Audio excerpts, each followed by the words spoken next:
കനത്ത മഴയിൽ കോട്ടയം ഞീഴൂർ കാട്ടാമ്പാക്ക് റോഡിന്റെ സംരക്ഷണ ഭിത്തി ഇടിഞ്ഞു താണു. 40 മീറ്ററോളം മണ്ണ് തോട്ടിലേക്ക് പതിച്ചു. റോഡിൽ ഗതാഗത നിയന്ത്രണം ഏർപ്പെടുത്തി. ടോബി ജോൺസൺ കോട്ടയത്ത് നിന്ന് വിവരങ്ങളുമായി ചേരുന്നു. ടോബി, എന്താണ് സംഭവിച്ചത്? എന്തൊക്കെയാണ് വിശദാംശങ്ങൾ?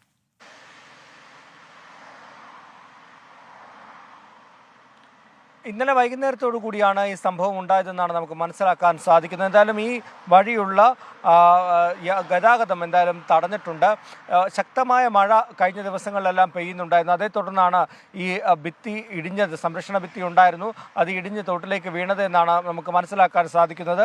ശക്തമായിട്ടുള്ള മഴ എന്തായാലും കോട്ടയം ജില്ലയിൽ ഇപ്പോൾ പെയ്തുകൊണ്ടിരിക്കുന്നുണ്ട്. പല മേഖലകളിലും അല്പം ഒരു ആശ്വാസമുണ്ടെങ്കിലും പല പ്രദേശങ്ങളിലും കോട്ടയം നഗരത്തിലും അതുപോലെ തന്നെ കോഴയിലുമാണ് ശക്തമായ മഴ രേഖപ്പെടുത്തുന്നത്. കഴിഞ്ഞ ദിവസങ്ങളിൽ കിഴക്കൻ മേഖലയിൽ മഴ പെയ്തുവെങ്കിലും ഇന്ന് അല്പം ആശ്വാസം ഈ പ്രദേശങ്ങളിലുണ്ട് എന്നാണ് കാലാവസ്ഥാ നിരീക്ഷണ കേന്ദ്രത്തിൻ്റെ കണക്കുകൾ വരുമ്പോൾ നമുക്ക് മനസ്സിലാക്കാൻ സാധിക്കുന്നത്. കോട്ടയം നഗരത്തിലും കോഴയിലുമാണ് ശക്തമായ മഴ രേഖപ്പെടുത്തുന്നത്. അതിനിടയിലാണ് ഇത്തരത്തിൽ റോഡ് ഇടിഞ്ഞ ഒരു സംഭവം ഉണ്ടായിരിക്കുന്നത്. പല സ്ഥലങ്ങളിലും വെള്ളക്കെട്ട് ഉണ്ട് എന്നുള്ള വിവരം കൂടി നമുക്ക് ലഭിക്കുന്നുണ്ട്.